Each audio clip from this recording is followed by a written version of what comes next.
ಮಹಿಳಾ ಮೀಸಲಾತಿ ಜಾರಿ ಸಂಬಂಧ ಸಂಸತ್ ಅಧಿವೇಶನ ನಡೆಯಲಿದೆ. ನಾರಿ ಶಕ್ತಿ ವಂದನ ಮಸೂದೆ ಹಿನ್ನೆಲೆಯಲ್ಲಿ ಮಹಿಳೆಯರಿಗೆ ತಮ್ಮ ಹಕ್ಕಿನ ಬಗ್ಗೆ ಮುಂದಿನ 10 ದಿನಗಳಲ್ಲಿ ಹೆಚ್ಚಿನ ಜಾಗೃತಿ ಮೂಡಿಸಲಾಗುವುದು ಅಂತ ಬಿಜೆಪಿ ರಾಜ್ಯ ವಕ್ತಾರೆ ಸುರಭಿ ಹೊದಿಗೇರಿ ಅವರು ತಿಳಿಸಿದ್ದಾರೆ. ಕಲಬುರಗಿ ಪತ್ರಿಕಾ ಭವನದಲ್ಲಿ ನಡೆದ ಸುದ್ದಿಗೋಷ್ಠಿಯಲ್ಲಿ ಮಾತನಾಡಿದ ಅವರು, ಮಹಿಳಾ ಮೀಸಲಾತಿ ಮಸೂದೆಯನ್ನು ಸ್ವೀಕಾರ ಮಾಡಿ ಎಂದು ರಾಜಕೀಯ ಪಕ್ಷಗಳಿಗೆ ಮನವಿ ಮಾಡಿದರು. ಮುಂದೆ ವಿವಿಧ ಕ್ಷೇತ್ರದ ತಜ್ಞರನ್ನು ಗುರುತಿಸಿ ಅವರಿಗೆ ಟೀಕೆ ಕೊಡುವಂತಾಗಲಿದೆ ಎಂದು ಆಶಿಸಿದರು. ಮಹಿಳಾ ಮೀಸಲಾತಿ ಜಾರಿಗಾಗಿ ಶ್ರಮಿಸಿ ಪ್ರಧಾನಿ ನರೇಂದ್ರ ಮೋದಿ ಅವರಿಗೆ ಧನ್ಯವಾದ ಸಮರ್ಪಿಸಿದರು. ಒಳ ಮೀಸಲಾತಿ ಎಂಬುದು ಬಹಳ ವರ್ಷಗಳಿಂದ ಒಂದು ಕೂಗು ಅಪೇಕ್ಷೆ ಬೇಡಿಕೆಯಾಗಿತ್ತು. ಅದು ಈಡೇರುವ ವಿಚಾರದಲ್ಲಿ ಸಂಶಯವಿತ್ತು.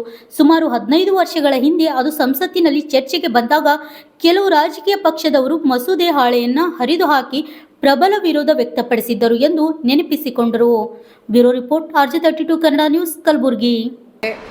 ವೇದಿಕೆ ಮೇಲೆ ಉಪಸ್ಥಿತರಿರುವಂತಹ ನಮ್ಮ ಪಕ್ಷದ ಕಾರ್ಯದರ್ಶಿಯಾಗಿರುವಂತಹ ಲಲಿತಾ ಅನ್ನಪುರ ಅಕ್ಕ ಅವರೇ, ಗೌರಿ ಅಕ್ಕ, ಸಂತೋಷಿ ಅಕ್ಕ, ಮಹಿಳಾ ಮೋರ್ಚಾದ ಅಧ್ಯಕ್ಷರು ಮತ್ತು ಉಪಾಧ್ಯಕ್ಷರು, ಇವತ್ತು ಒಂದು ವಿಶೇಷವಾದಂತಹ ಸಂದರ್ಭ.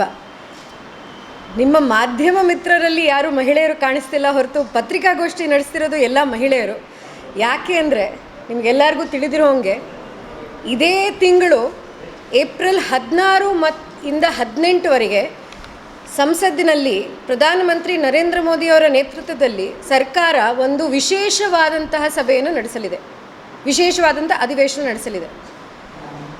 ಯಾಕೆ ಇದು ನೀವು 2023 ಶುರುವಾದಂತಹ ನಾರಿ ಶಕ್ತಿ ವಂದನ್ ಅಧಿನಿಯಮ ಇವತ್ತು ಯಾಕೆ ಇನ್ನೊಂದು ಬಾರಿ ನಾವು ವಿಶೇಷವಾಗಿ ಸೇರ್ತಾ ಇದ್ದೀವಿ ಅನ್ನೋದಕ್ಕೆ ನಾವು ಎಲ್ಲರೂ ಆಶ್ಚರ್ಯಕರವಾದಂಥದ್ದು, ಇದು ನಿಜವಾಗ್ಲೂ ಆಗತ್ತಾ, ಜಾರಿಗೆ ಬರುತ್ತಾ ಅಂತ ಅಂದ್ಕೊಂಡಿರುವಂತಹ ಒಂದು ಕಾಯ್ದೆನ ಇನ್ನೂ ವೇಗವಾಗಿ ಜಾರಿಗೆ ತರೋದಕ್ಕೆ ಒಂದು ಅವಕಾಶ ತಂದುಕೊಟ್ಟಿದ್ದಾರೆ ನಮ್ಮ ಪ್ರಧಾನಮಂತ್ರಿ ನರೇಂದ್ರ ಮೋದಿ ಅವರು. ನಿಮಗೆಲ್ಲರೂ ಜ್ಞಾಪಿಸಬೇಕಾಗಿಲ್ಲ, 2023 ಐತಿಹಾಸಿಕವಾದಂತಹ ಒಂದು ನಿರ್ಣಯ ತಗೊಂಡಿದ್ದಂತಹ ಮೋದಿ ಸರ್ಕಾರ ಮಹಿಳೆಯರಿಗೆ ತಕ್ಕಬೇಕಾದಂತಹ ಮೀಸಲಾತಿ,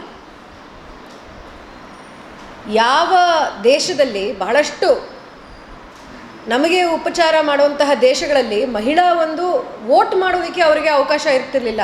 ಆದರೆ ನಮ್ಮ ದೇಶದಲ್ಲಿ 1947ಇಂದನೂ ಯೂನಿವರ್ಸಲ್ ಅಡಲ್ಟ್ ಫ್ರಾಂಚೈಸ್ ಅಂದರೆ ಎಲ್ಲರಿಗೂ, ಮಹಿಳೆಯರಾಗ್ಬೋದು ಪುರುಷರಾಗ್ಬೋದು, ಯಾವುದೇ ಜಾತಿ ನೋಡದೆ ವೋಟ್ ಮಾಡೋದಕ್ಕೆ ಅವಕಾಶ ಮಾಡಿಕೊಟ್ಟಿರುವಂತಹ ದೇಶದಲ್ಲಿ ಸ್ವಾತಂತ್ರ್ಯ ಬಂದ 70 ವರ್ಷ ಆದ ನಂತರನೂ ಕೂಡ ಬಹಳ ಕಡಿಮೆಯ ರೆಪ್ರೆಸೆಂಟೇಷನ್, 14% ರೆಪ್ರೆಸೆಂಟೇಷನ್ ಮತ್ತು ಅಸೆಂಬ್ಲಿನಲ್ಲಿ ಇನ್ನೂ ಕಡಿಮೆಯಾದ ರೆಪ್ರೆಸೆಂಟೇಷನ್ ಇರುವಂತಹ ಸಂದರ್ಭದಲ್ಲಿ 2023 ನಡೆದಂತಹ ನಿರ್ಣಯ 33% ಮಹಿಳೆಯರಿಗೆ ರಿಸರ್ವೇಷನ್ ಮೀಸಲಾತಿ ಆಗಲೇಬೇಕು ಅಂತ ನಿರ್ಣಯ ಮಾಡಿದಂಥ ಇದೇ ಪ್ರಧಾನಮಂತ್ರಿ ನರೇಂದ್ರ ಮೋದಿ ಅವರ ಸರ್ಕಾರ.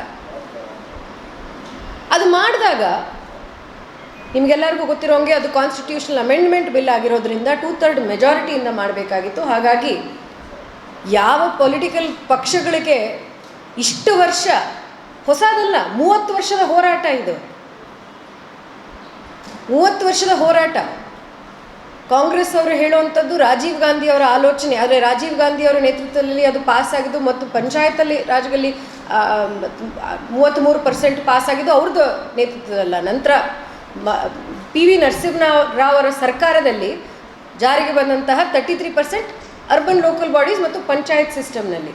ಅದಾದ ನಂತರ ದೇವೇಗೌಡರ ನೇತೃತ್ವದಲ್ಲಿ ನಮ್ಮದೇ ಆದಂತಹ ಕರ್ನಾಟಕದಿಂದ ಆದಂತಹ ಪ್ರಧಾನಮಂತ್ರಿ ದೇವೇಗೌಡರ ನೇತೃತ್ವದಲ್ಲಿ ಆ ಒಂದು 33% ಮೀಸಲಾತಿ ವಿಧಾನಸಭೆಗಳಲ್ಲಿ ಮತ್ತು ಲೋಕಸಭೆಯಲ್ಲೂ ಜಾರಿಯಾಗಬೇಕು ಅಂತ ಮೊದಲನೇ ಪ್ರಯತ್ನ.